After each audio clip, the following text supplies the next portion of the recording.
Okay, so we're just gonna dive right in. We got a teeny bit of warm up over there, and we're just getting started. But we'll start in this. Who has, like, pretty confidently, when I go out and ski, I have a warm up routine. It doesn't have to be like calisthenics, but you're just like, oh yeah, I always do this, I always do that. I do something to get my body moving. Anybody? I do. You do? Okay.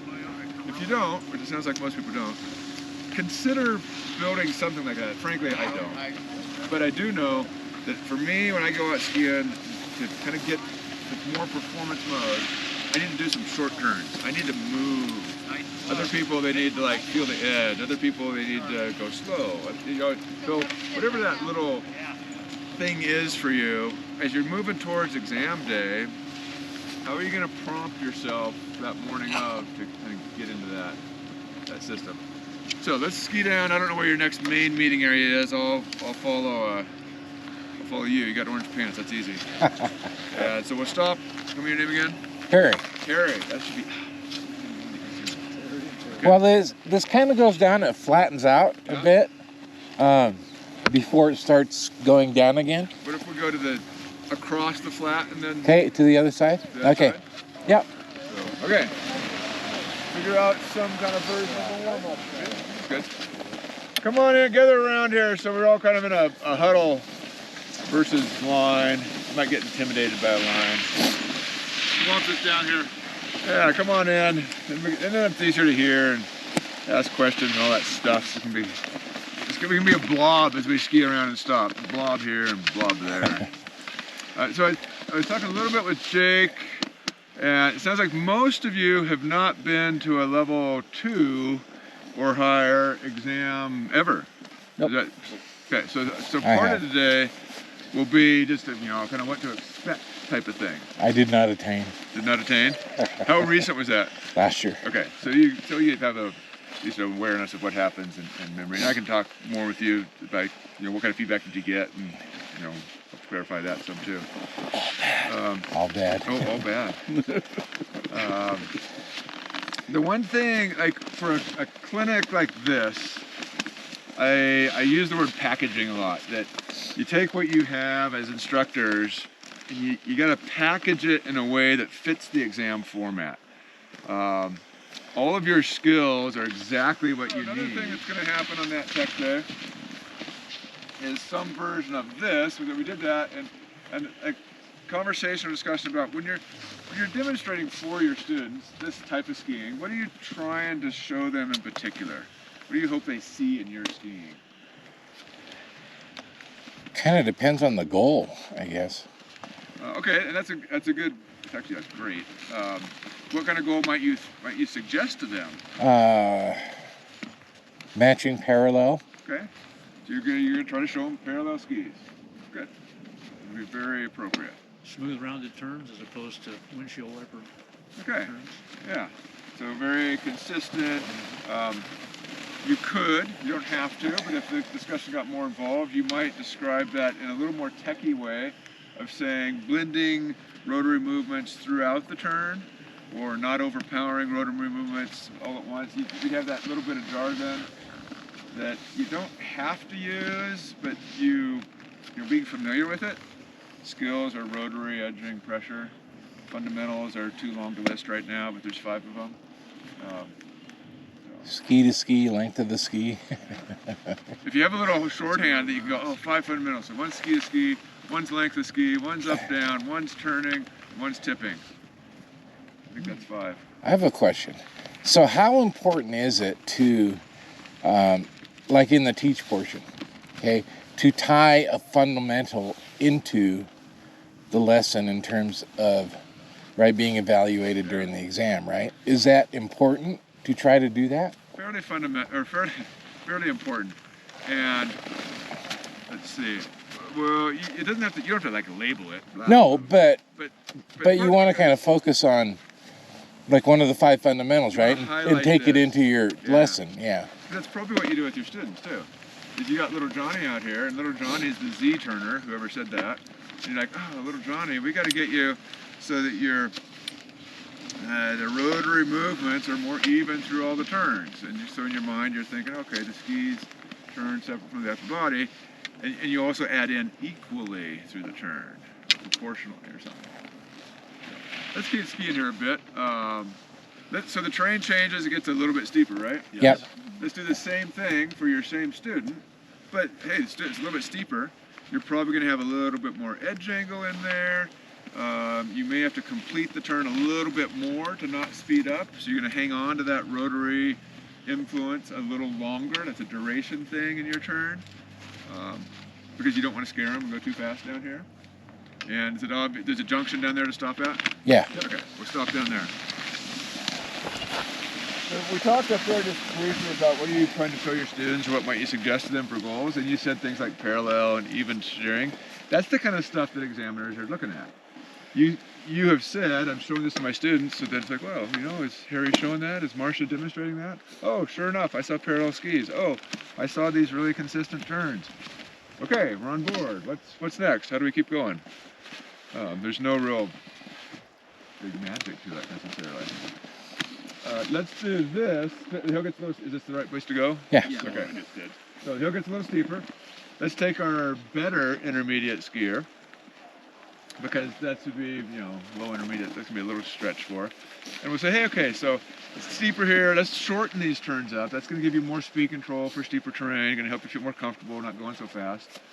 And you might say things to your student like, you're gonna have to twist your skis a little harder. But you don't want to overpower it, make a Z. It still has to be through the turn, but there's gonna be more of that happening. You're probably gonna feel some type of twisting or separation here where your legs do turn more than your body, so that you generally have an orientation where your upper body is more down the hill.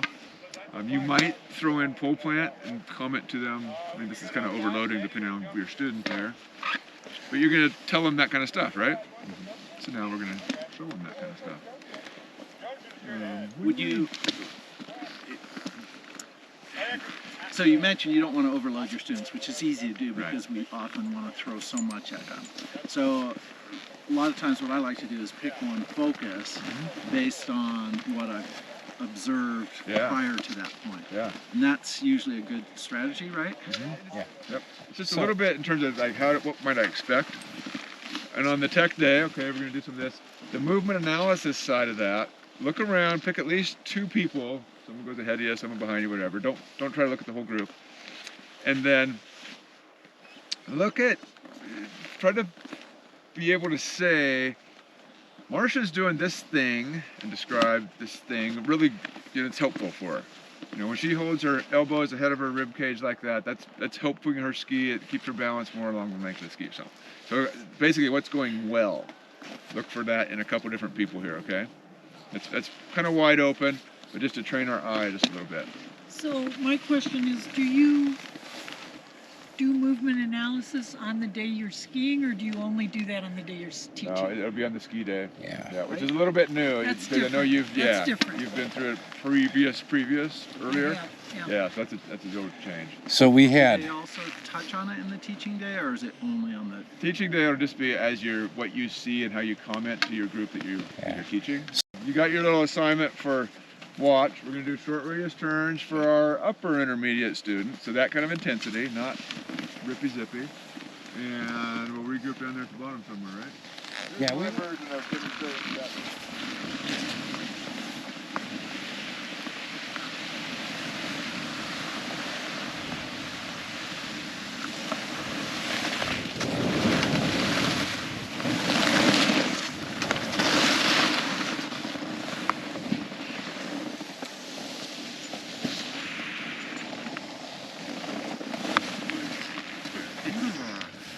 Okay, so from our movement analysis little assignment there, for example, who was the first one down? You guys. Okay, so Dermot, right? Yes. Okay, so Dermot I saw his knees staying, or his ankles staying flexed, which kept his knees over his toes consistently through the turn. That helped him stay in balance to make those short turns.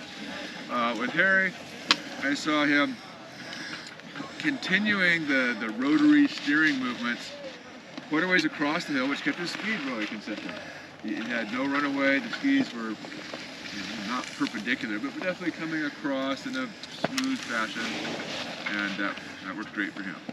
So that kind of assignment, That's all I'm kind of looking for. Who else watched somebody and can just spit something out like that? I watched Mike and I saw two things that I thought looked really good. One was nice upper lower body separation. Okay. The other was when he was doing his pull taps. I thought his timing was perfect on that. Okay. Good. You got something? Just say I was watching Harry, good center of mass over his skis, good movement up and down. You know, I thought I was watching his knees flex quite a bit on his turns. You're nothing like Ernie. We're trying to be positive. Remember the task. Yeah. Yeah. Exactly. I was watching Dave, and he had really good speed control and really nice turn shape. Okay. Let's see. I will go. I don't know. Take me to a different run somewhere. Groom. No matter what it is. Again? What's that? You want to do short radius again? I don't even care. Because there's another run on the left that's a bit similar pitch, but narrower. Okay, sure. Yeah, that'll be fine. How about like sunrise? Yeah. Yeah. And if you choose to have a chairlift conversation, when we get over there, we'll do some version of this same thing. But how can we get as specific as possible with our descriptions? And I'll even throw out the term cause and effect statements. So we'll keep practicing here, and we're going to try to use an example from freeride view.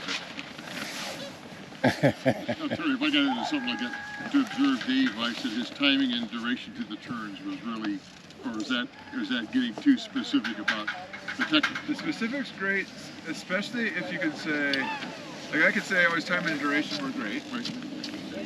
What's great about it? You're getting to that part. Okay. His timing at the top of the turn where he touched his pole.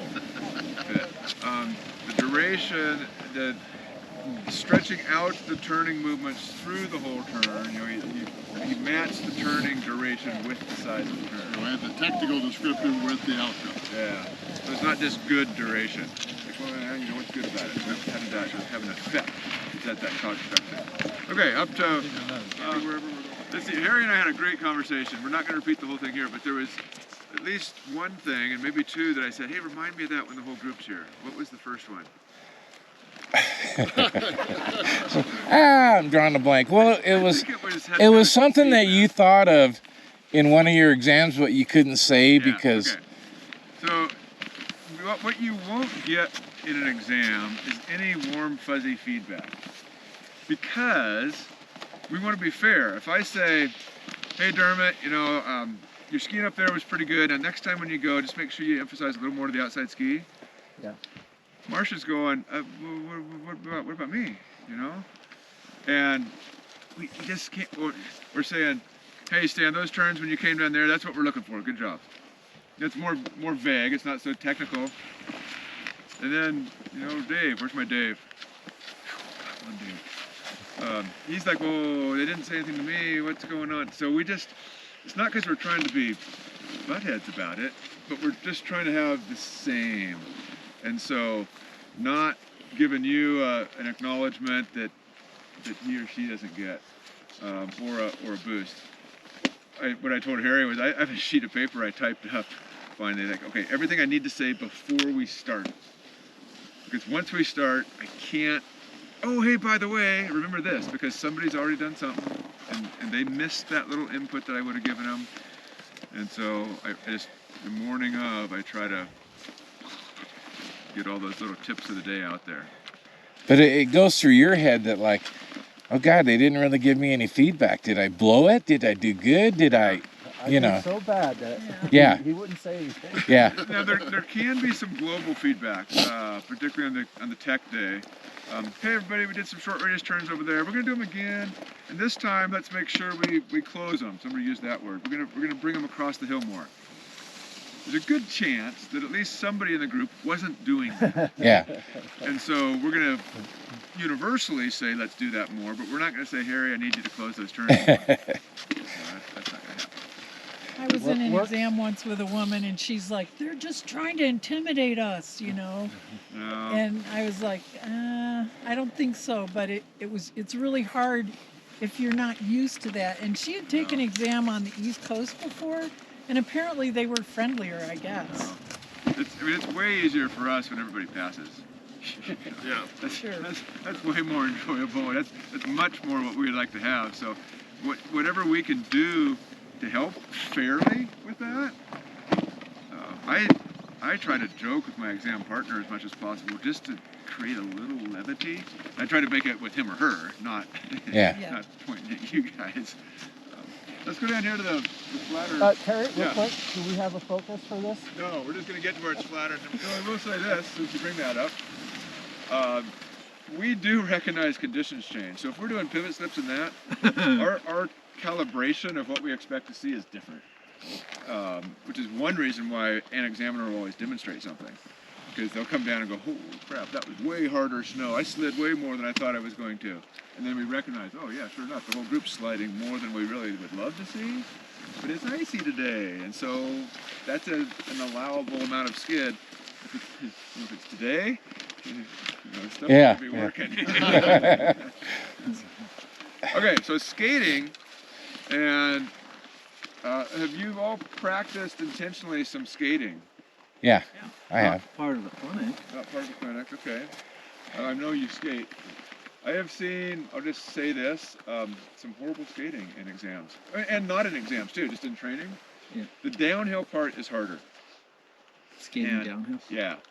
And the description on the exam is flat uphill downhill.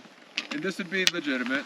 This is some version of slightly downhill, slightly flat, maybe slightly uphill. This is totally in the ballpark. That is not. We wouldn't do it up there. But when you're skating downhill, because of the speed, when your ski gets on edge, it turns, if it has some weight on it. And so what happens with folks is if you're not able to really balance over a ski, it turns when you don't want it to. And we may do a few of these different times today to provide you some feedback. Maybe move your body more this way, but we're gonna skate here for a ways. Longer glides, and when you push off, really get your body up over that new foot, because you're gonna be there longer because you're skating downhill. Now, you should be picking up speed though, right? Yeah, I mean, like here we're not in the Olympics where it's a sprint. The part with that, to pick up speed, there ought to be some ankle flex that you flex that boot and push off with. Right. Frankly, you can get away with not having that as long as you have good foot-to-foot balance, which is one of our fundamentals. Okay. Let's try a batch here. If I stop in the bottom, is it uphill or is it just flat again? This is flat. Yeah. Okay, we may take this in two sections just to use it.